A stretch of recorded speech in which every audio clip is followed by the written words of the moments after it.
2011년 1월 26일 시가 200억 원의 마약을 밀반입한 혐의로 수배된 남성 A씨가 중국에서 김해공항으로 입국했는데요. 야, 당당히 왔다고? 밀항한 게 아니라 김해공항으로? 위조 요건이었나요? 경찰이 쫓던 마약 사범인 A씨가 당당히 입국한 이유. 이제 와서 날 잡아봤자 소용없어. 나 이제 죄가 없거든. 당시 마약 밀반입에 대한 공소시효는 10년으로요. A씨는 공소시효 만료 시점을 2011년 1월 10일로 계산. 공소시효가 끝나고 며칠 뒤 당당하게 공항을 통해 입국한 겁니다. 아, 공소시효가 끝나면 처벌 못하니까. 계산 잘못한 거 아니야. 10년을 참 잘도 도망 다녔네. 네. 그런데 말입니다. 교활하게도 공소시효 제도를 악용한 A씨는 하나만 알고 둘은 몰랐습니다. 공소시효? 당신 공소시효 아직 끝나지 않았다고? A씨는 공항에서 즉각 경찰에 체포됐는데요. 거의 자수네, 자수. 자수네. 아니, 공소시효 끝난 날을 잘못 계산한 거 맞죠, 제 말이? 계산 잘못한 거죠? 그렇습니다. 네. 사실 A씨와 함께 마약 밀반입을 했던 공범 B씨가 2003년에 먼저 체포돼 재판을 받았는데요. 형사소송법 제253조 제2항에 의하면 공범이 해외 등으로 도피할 경우 다른 한쪽의 최종심이 결정될 때까지 기간은 공소시효에서 제외됩니다. 맞네. 이게 조항이 엄청 많아요. 관련된 게. 그게 멈춰지는구나. 멈추는 거예요. 아. 시간이 안 가. 거기는 안 쳐요. 그래서 해외로 도피한 A씨는 공범 B씨의 재판 기간인 1년 10개월 동안 공소시효가 정지. A씨의 공소시효가 끝나는 시점은 2012년 11월까지였는데요. 하지만 이 조항을 몰랐던 A씨는 자신의 공소시효를 딱 10년인 2011년 1월로 착각. 잘했다. 잘했네. 야, 진짜 잔머리 쓰다 걸렸네. 아, 근데 너무 쌤통이다. 제 자기 딴에는 10년 동안 잘 숨어 있었다고 생각했을 거예요, 아마. 그러니까 생각해보면은 미리 들어와서 법의 심판을 받았으면 편안하게 여생 보낼 수 있는 건데 10년도 날린 거죠, 사실. 날린 거죠. 도망다니고. 이제 와서 다시 쳐버리거든요. 또 쳐버리지. 법이 그렇게 경솔하지가 않은데 어떻게든 그 사각지대에 있는 줄 알고 저러다가. 쫓기는 사람들, 도망자 19 4위 공개합니다. 중국 1호 적색 수배자의 위장수. 2014년 4월 중국 당국이 국외로 도피한 적색 지명 수배자 100명의 명단을 공개했습니다. 그중에 맨 위에 오른 1호 수배자인 중국 저장성 원저우 전 부시장 양슈주. 그녀는 1996년부터 1999년까지 뇌물, 수수, 공금 횡령을 일삼으며 무려 446억 원에 달하는 불법 재산을 취득한 일명 중국의 부패 여왕이었습니다. 하지만 2003년 중국 당국이 조사에 착수하자 양슈주는 타국으로 도주, 무려 11년 넘게 도피 중인 상황이었습니다. 야, 11년 넘게 어떻게 안 잡혔죠? 와, 중국 공안도 서슬퍼런데 그렇죠. 뭐 사람 하나 없는 밀림에 계속 숨어 살았나? 아예 눈에 안 띄게. 양슈주는 홍콩, 싱가포르, 이탈리아, 미국 등 전 세계 곳곳으로 도망을 쳤는데요.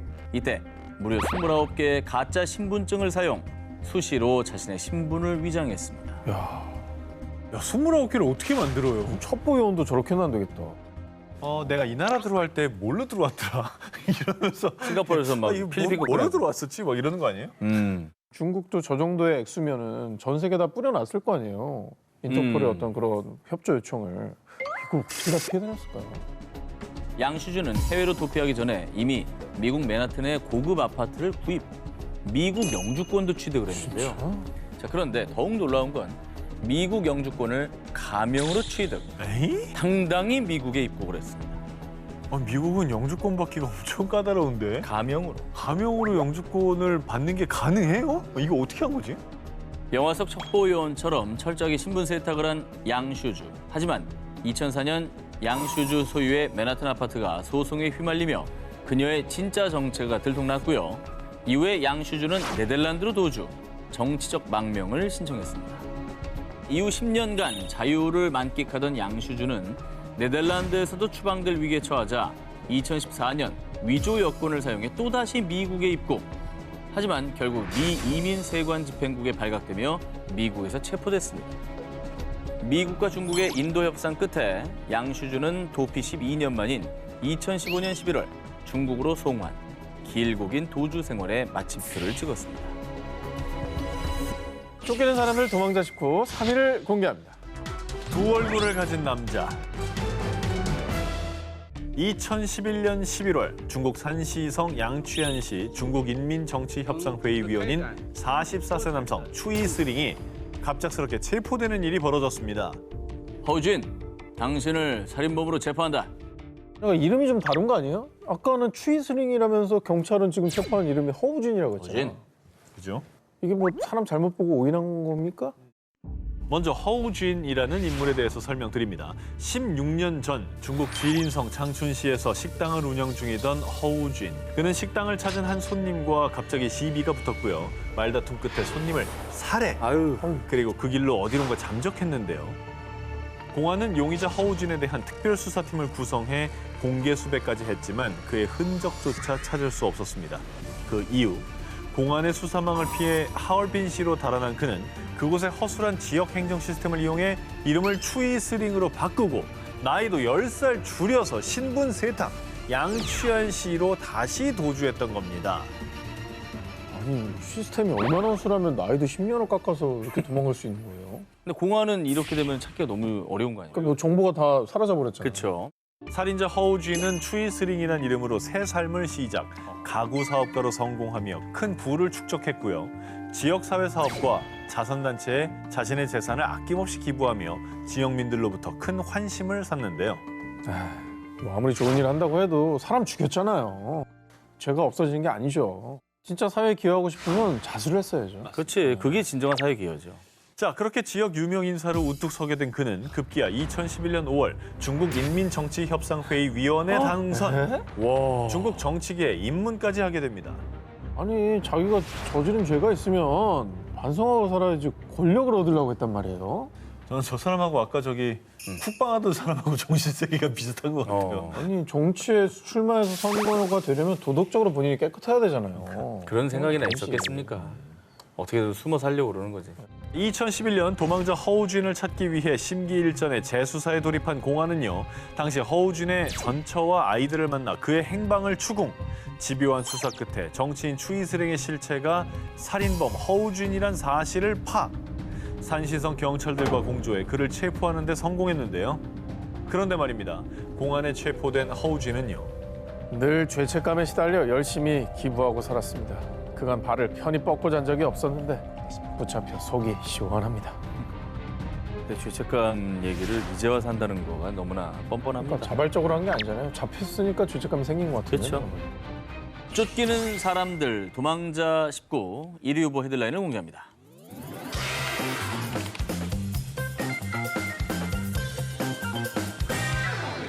현재 멕시코에서 가장 악명 높은 마약 카르텔의 두목, 일명 엘 멘초라고 불리는 네메시오 오세게라 세르반테스인데요. 엘 멘초는 멕시코의 원조 마약왕 호아킨 구스만이 체포된 뒤 전 세계 마약 시장을 빠르게 장악하며 멕시코의 신흥 마약왕으로 떠올랐습니다. 엘 멘초가 이끄는 카르텔은 마약 유통, 판매뿐만 아니라 시민, 경쟁 조직, 군인, 병탈 등의 서슴지 않고 무자비하게 공격하는 아주 굉장히 위협적인 조직인데요. 그래서 미국 마약 단속국은요. 엘멘초의 카르텔은 전 세계에서 가장 위험한 5대 범죄 조직 중 하나입니다.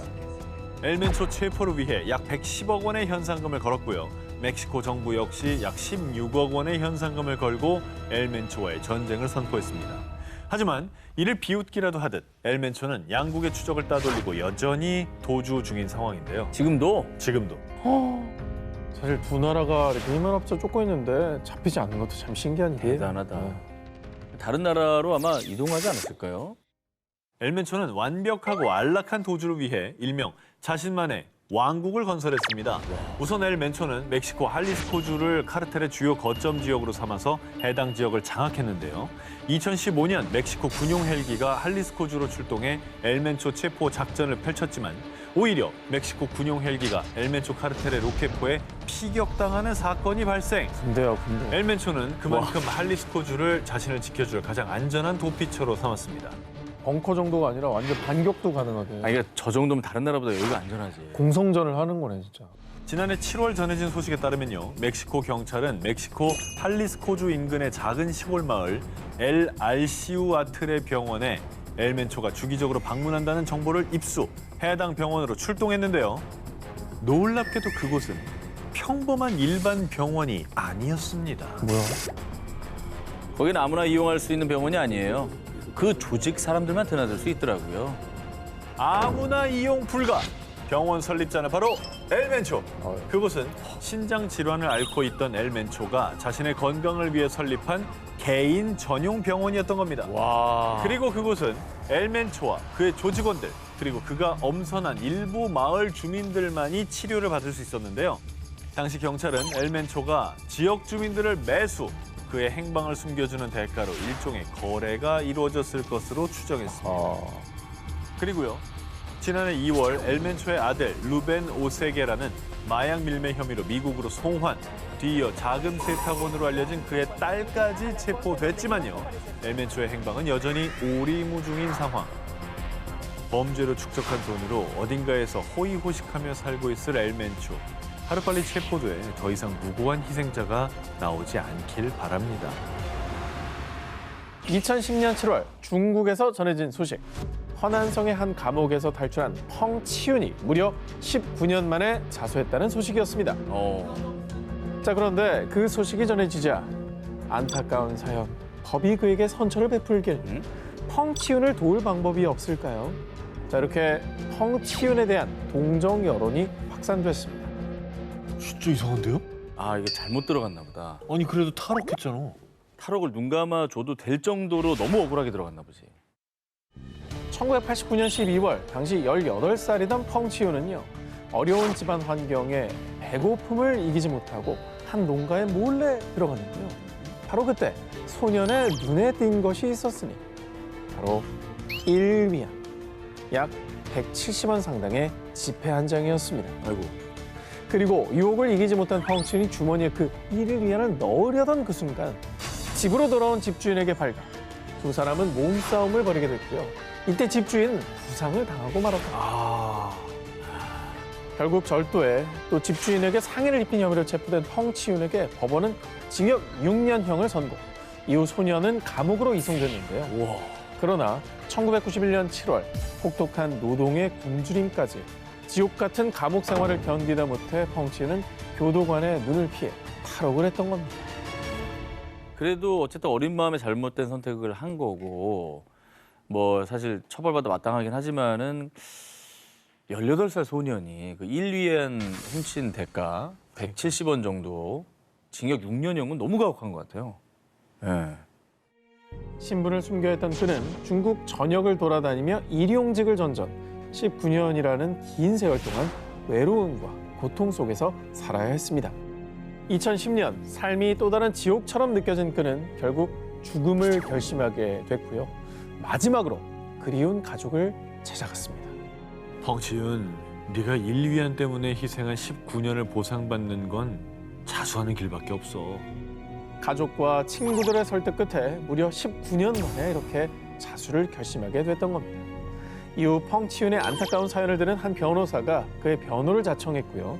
또 법원에서도 과거 그의 상황을 고려해 형을 집행할 것이라고 전해졌습니다. 그리고 무려 19년간의 도망자 생활을 끝낸 펑치윤은 마지막으로 이런 말을 남겼습니다. 이제라도 내 진짜 모습을 찾을 수 있게 돼 행복합니다.